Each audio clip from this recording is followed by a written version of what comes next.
मेरे प्यारे देशवासियों नमस्कार। मन की बात च तुंदा सभनें दा स्वागत है। इनें दिनें चैंपियंस ट्राफी चला करदी है ते हर बक्खी क्रिकेट दा माहौल है।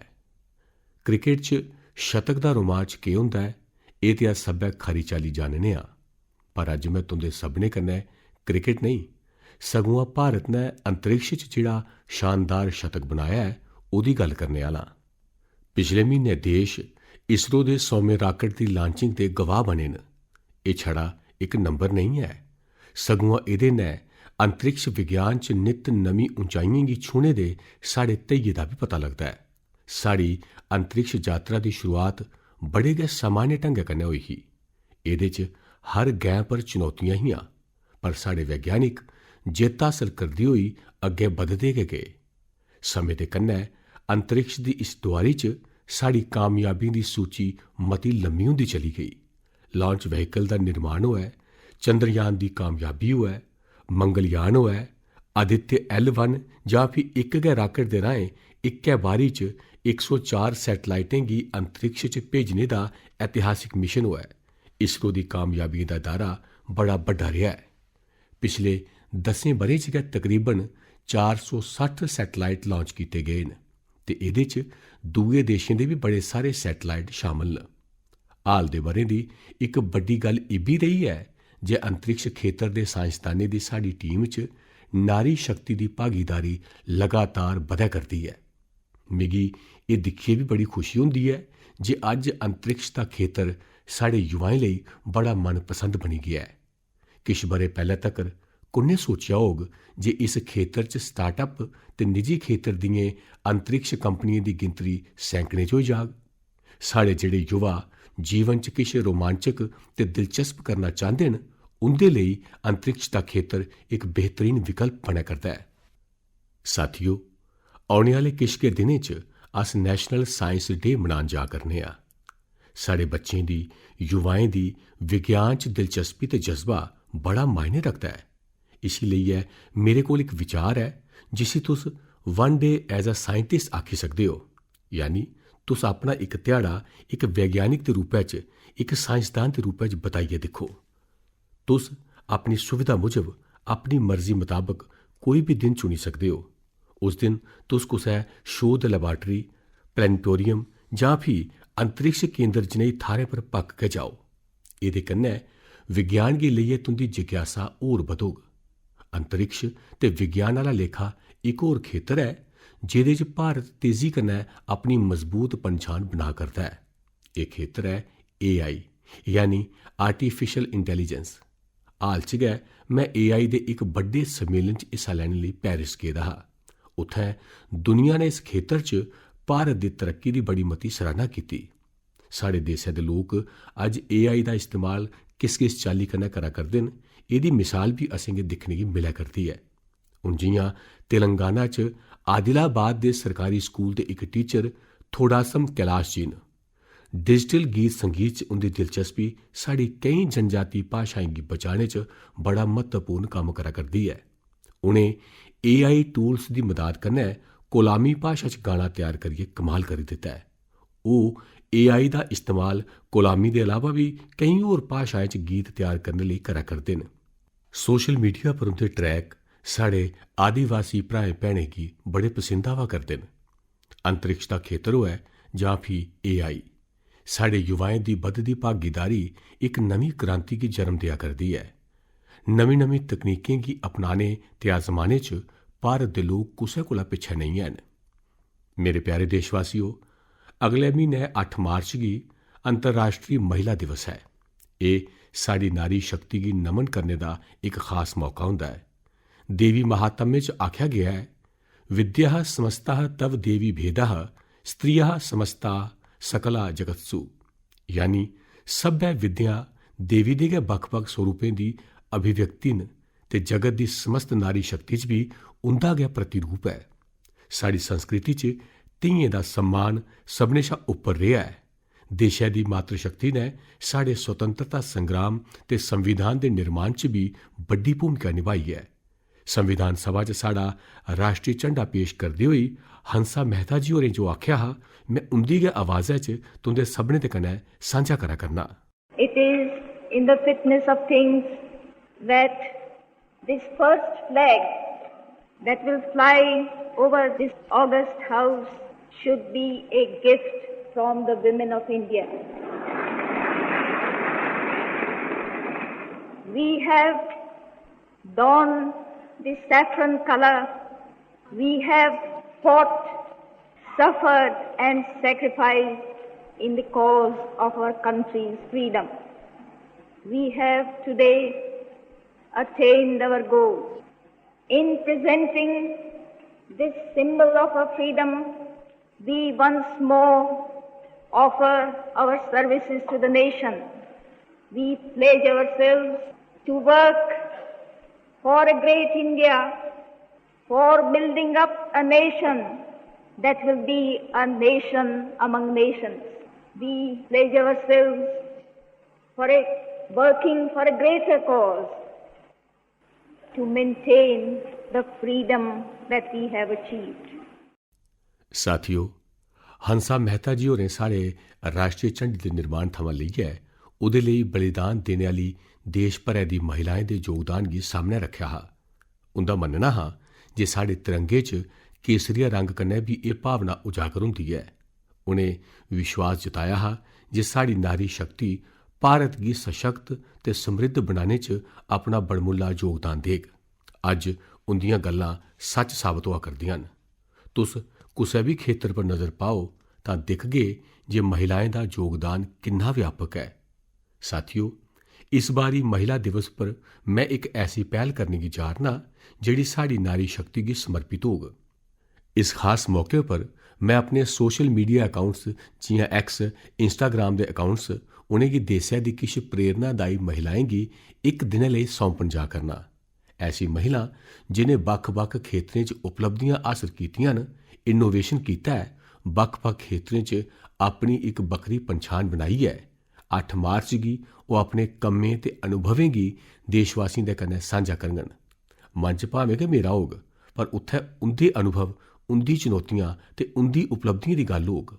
जेकर तुस चाहदियां हो जे एह् मौका तुसेंगी मिलै तां नमो ऐप पर बनाए गेदे विशेष फोरम दे राहें इस प्रयोग दा हिस्सा बनो ते मेरे एक्स ते इंस्टाग्राम अकाउंट राहें पूरी दुनिया तक्कर अपनी गल्ल पजाओ।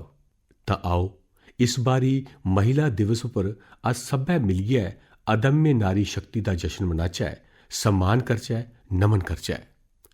मेरे प्यारे देशवासियो, तुंदे चा बड़े सारे लोक ऐसे होङन जिनें उत्तराखंड च होई दियें राष्ट्रीय खेडें दे रोमांच दा नंद ठोआया होग।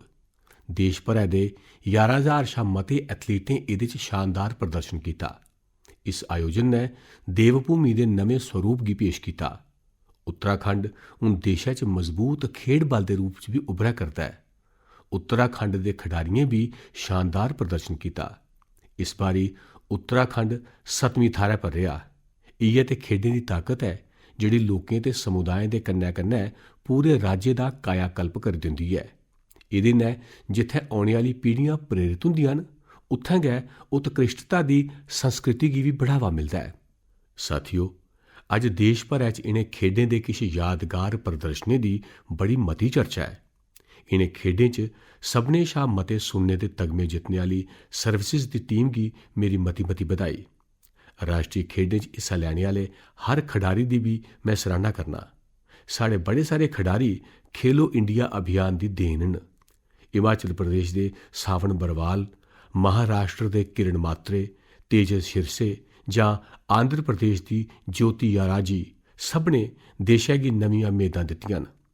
उत्तर प्रदेश दे नेजा सुट्टने आह्ले खिडारी सचिन यादव ते हरियाणा दी हाई जंपर पूजा ते कर्नाटका दी तैराक धिनिधि दे सिंधु होरें देशवासियों दा दिल जित्तेआ। इनें 3 नमें राष्ट्रीय रिकार्ड बनाइयै सभनें गी हैरान करी दित्ता। इस बारी दे राष्ट्रीय खेडें च किशोर उमरी दे चैंपियन उंदा नंबर हैरान करने आह्ला है। 15 ब'रे दे निशानेबाज गेविन एंटनी, यूपी दी हैमर थ्रो खिडारन 16 ब'रे दी अनुष्का यादव, मध्य प्रदेश दे 19 ब'रें दे पोल वाल्टर देव कुमार मीना होरें साबत कीता है ਜੇ ਭਾਰਤ ਦਾ ਖੇਡਾਂ ਸੰਬੰਧੀ ਭਵਿੱਖ ਬੜੀ ਪ੍ਰਤਿਭਾਵਾਨ ਪੀੜ੍ਹੀ ਦੇ ਹੱਥਾਂ 'ਚ ਹੈ। ਉੱਤਰਾਖੰਡ 'ਚ ਹੋਈ ਦੀ ਰਾਸ਼ਟਰੀ ਖੇਡਾਂ ਇਹ ਵੀ ਦੱਸਿਆ जे कदें हार नहीं मनने आह्ले जितदे जरूर न। आसानी दे कन्नै कोई चैंपियन नहीं बनदा। मिगी खुशी है साढ़े युवा एथलीटें दे पक्के निश्चय ते अनुशासन दे कन्नै भारत अज आलमी सतह उपर खेडें दी महाशक्ति बनने बक्खी तेजिया कन्नै अगड़ा बधा करदा है। मेरे प्यारे देशवासियों, देहरादून च राष्ट्रीय खेडें दी ओपनिंग दे दौरान मैं एक बड़ा गै महत्वपूर्ण विषय पुट्टिया है जिसने देशा च एक नवी चर्चा की शुरुआत की है। यह विषय है ओबेसिटी यानी मोटापा। एक तंदुरुस्त ते सेहतमंद राष्ट्र बनने आस्तै असेंगी ओबेसिटी की समस्या कन्नै निबड़ना गै होग।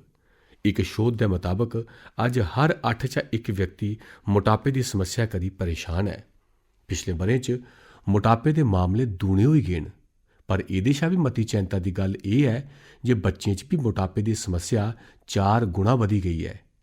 WHO का डेटा दसदा है जे 2022 च दुनिया भरै च करीब 250 करोड़ लोग मते वजनी हे, यानी लोड़ कोला भी बड़ा मता भार हा।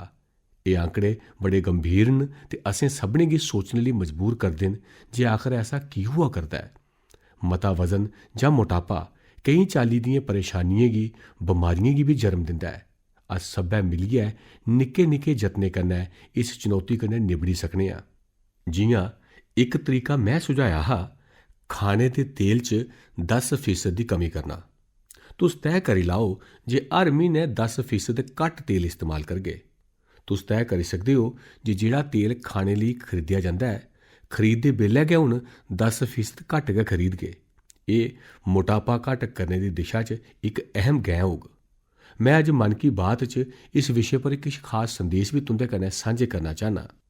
शुरुआत ओलंपिक पदक विजेता नीरज चोपड़ा जी हुंदे कन्नै करने आ, जिन्हें आपूं कामयाबी कन्नै मोटापे पर काबू पाइए दस्सिया है। सभी को नमस्ते, मैं नीरज चोपड़ा आज आप सभी को बताना चाहता हूं कि हमारे माननीय प्रधानमंत्री श्री नरेंद्र मोदी जी ने मन की बात में इस बार ओबेसिटी के बारे में चर्चा की है, जो हमारे देश के लिए बहुत ही अहम मुद्दा है। और मैं कहीं ना कहीं इस बात को खुद से भी रिलेट करता हूं, क्योंकि जब मैंने ग्राउंड पे जाना स्टार्ट किया था तो उस टाइम मेरा भी काफ़ी मोटापा था, और मैंने जब ट्रेनिंग स्टार्ट की, अच्छा खाना स्टार्ट किया, तो काफ़ी हेल्थ में मेरे सुधार आया। और उसके बाद जब मैं एक प्रोफेशनल एथलीट बन गया तो उसमें भी मेरी काफ़ी हेल्प मिली। और साथ में बताना चाहूँगा कि जो पेरेंट्स हैं वो खुद भी आउटडोर स्पोर्ट कोई ना कोई खेलने अपने बच्चों को भी लेके जाएं और एक अच्छा हेल्दी लाइफस्टाइल बनाएं, अच्छा खाएं और अपने शरीर को 1 घंटा या जितना भी टाइम आप दे सकते हैं दिन में वो दें एक्सरसाइज के लिए। और मैं एक बात और ऐड करना चाहूँगा, अभी हाल ही में हमारे प्रधानमंत्री जी ने बोला था कि जो खाने में यूज़ होने वाला ऑयल है उसको 10% तक कम करें, क्योंकि कई बार हम काफ़ी तली हुई चीज़ें, ऐसी चीज़ें खा लेते हैं जिससे ओबेसिटी पे काफ़ी इम्पैक्ट पड़ता है। तो मैं सभी को कहना चाहूँगा कि इन चीज़ों से बचें और अपनी हेल्थ का ध्यान रखें। बस यही आपसे मैं गुजारिश करता हूँ और साथ उठ के हम अपने देश को ऊपर उठाएंगे। धन्यवाद। नीरज जी, तुंदा मता मता आभार। मन्नी परमन्नी दी एथलीट निखत जरीन जी होरें भी इस विषय पर अपनी गल रखी है। हाय, मेरा नाम निखत जरीन है और मैं 2 टाइम्स वर्ल्ड बॉक्सिंग चैंपियन हूँ। जैसे कि हमारे प्रधानमंत्री नरेंद्र मोदी जी ने मन की बात में ओबेसिटी को लेकर जिक्र किया है, and I think it's a national concern. हमें अपनी हेल्थ को लेकर सीरियस होना चाहिए, बिकॉज मोटापा जितनी जल्दी से फैल रहा है हमारे इंडिया में, उसको हमें रोकना चाहिए और कोशिश यही करनी चाहिए कि हम जितना हो सके हेल्दी लाइफस्टाइल फॉलो करें। मैं खुद एक एथलीट होके कोशिश करती हूँ कि मैं हेल्दी डाइट फॉलो करूँ, बिकॉज अगर मैंने गलती से भी अनहेल्दी डाइट ले लिया है या मैंने ऑयली चीजें खा ली, तो जिसकी वजह से मेरे परफॉर्मेंस पे इम्पैक्ट पड़ता है और मैं रिंग में जल्दी थक जाती हूँ। एंड मैं कोशिश यही करती हूँ कि मैं जितना हो सके एडिबल ऑयल जैसी चीजों को मैं कम इस्तेमाल करूँ और उसकी जगह हेल्दी डाइट फॉलो करूँ और डेली फिजिकल एक्टिविटी करूँ, जिसकी वजह से मैं हमेशा फिट रहती हूँ। एंड आई थिंक हम जैसे कॉमन लोग जो है जो डेली जॉब पे जाते हैं, काम पर जाते हैं, एंड आई थिंक हर किसी को हेल्थ को लेकर सीरियस होना चाहिए और कुछ ना कुछ डेली फिजिकल एक्टिविटी करनी चाहिए, जिसकी वजह से हमें बीमारियों जैसे हार्ट अटैक है और कैंसर जैसे बीमारियों से हम दूर रहे और अपने आप को फिट रखें, क्योंकि हम फिट तो इंडिया फिट। निखत जी होरें वाकई किश खरे नुक्ते दस्से न। आओ हुण सुनने आं डॉक्टर देवी शेट्टी जी हुंदा केह् गलाना है। तुस सबै जानदे हो वो एक बड़े गै सम्मानित डॉक्टर न। वो इस विषय पर लगातार कम्म करा करदे न। I would like to thank our Honorable Prime Minister for creating an awareness about obesity in his most popular Man Ki Baat program. Obesity today is not a cosmetic problem. It is a very serious medical problem. Majority of the youngsters in India today are obese. The main cause of obesity today is poor quality of food intake, especially excess intake of carbohydrates, that is rice, chapati and sugar, and of course large consumption of oil. Obesity leads to major medical problems like heart disease, high blood pressure, fatty liver and many other complications. So my advice to all the youngsters, start exercising, control your diet and be very, very active and watch your weight. Once again, I would like to wish all of you very, very happy, healthy future. Good luck and God bless. साथियों, खाने च तेल दा घट इस्तेमाल ते मोटापे कन्नै निबड़ना ये छड़ी व्यक्तिगत पसंद नहीं है, सगुआं परिवार दे प्रति साड़ी जिम्मेदारी भी है। खान पान च तेल दा मता इस्तेमाल दिलै दियें बमारियें, शूगर ते बीपी जनेही कई सारी बमारियें दी वजह बनी सकदा है। अपने खान पान च निक्के निक्के बदलाव करियै अस अपने भविक्ख गी मजबूत, तंदरुस्त ते बमारियें शा मुक्त बनाई सकने आं। इस करियै असें गी बिजन चिर लाए दे इस दिशा च जतन बधाने होङन। इसी अपने जीवन च तोआरना होग। अस सब्भै मिलियै इसी खेड़ च बड़े असरदार रूप कन्नै करी सकने आं।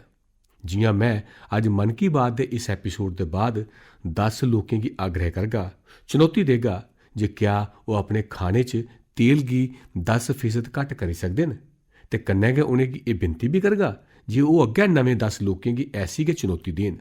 मिगी विश्वास है एह्दे कन्नै मोटापे कन्नै लड़ने च बड़ी मदद मिलोग। साथियों, क्या तुस जानदे हो जे एशियाई बब्बर शेर, हंगुल, बौने सूर ते शेरै जनेही दुम आह्ला इक मकाक टोलो इंदे च केह् समानता है?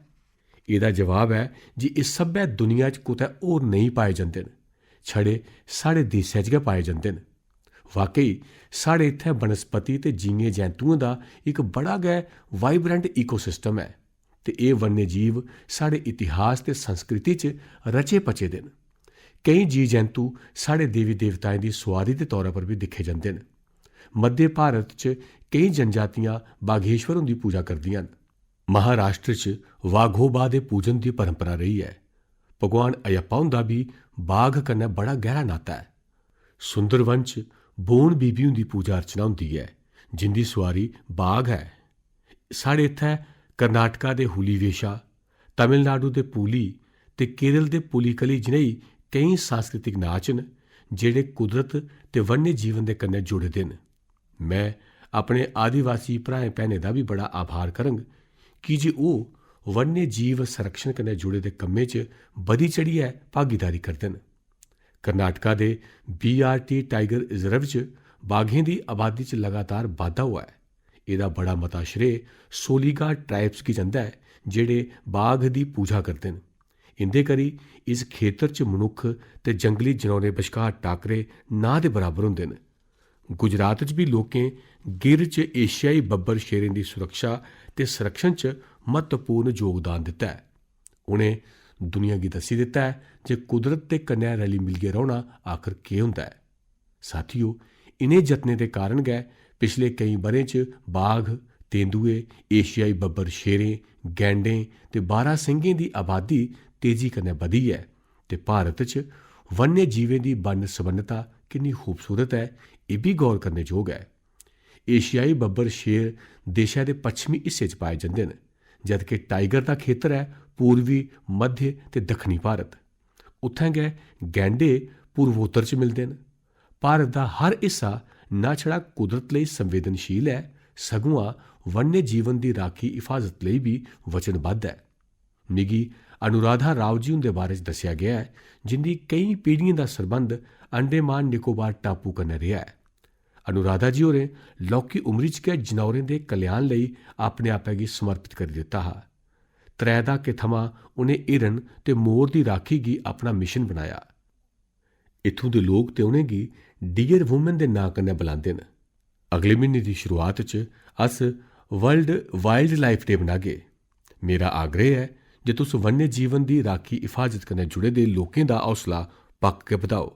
एह् मेरे लेई बी बड़े गै संदोखै आह्ली गल्ल है जे इस खेतर च हून केईं स्टार्टअप भी उभरियै सामने आए न। साथियो, एह् बोर्ड मतेहानें दी रुत्त है।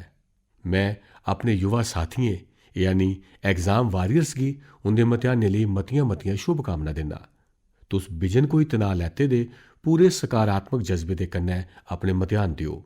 हर ब'रे परीक्षा पे चर्चा च अस अपने एग्जाम वारियर्स कन्नै मतेहानें कन्नै जुड़े दे बक्ख-बक्ख विशें पर गल्ल करने आं। मिगी खुशी है जे हून एह् कार्यक्रम इक संस्थागत रूप लैंदा जा करदा है, इंस्टीट्यूशनलाइज होआ करदा है। एह्दे च नमें माहिर विशेषज्ञ भी जुड़दे जा करदे न। इस ब'रे असें इक नमें फार्मेट च परीक्षा पे चर्चा करने दी कोशिश कीती। माहिरें दे कन्नै 8 बक्ख-बक्ख एपिसोड भी शामिल कीते गे। असें पूरे पराते मतेहानें थमां लेइयै सेह्तू दी दिक्खभाल ते मानसिक सेह्त दे कन्नै खान पान जनेह् विशें गी भी कवर कीता। उत्थें गै पिछले टॉपर्स ने भी अपने विचार ते अनुभव सभनें दे कन्नै सांझे कीते। बड़े सारे युवाएं उंदे माता पिता ते अध्यापकें इस बारे च मिगी चिट्ठियां लिखियां न। उ'नें दस्सेआ ऐ जे एह् फार्मेट उ'नेंगी मता खरा लग्गा ऐ की जे एह्दे च हर विशे पर विस्तार कन्नै चर्चा कीती गेई है। इंस्टाग्राम पर भी साढ़े युवा साथियें इनें एपिसोड गी बड़ी गिनतरी च दिक्खेआ ऐ।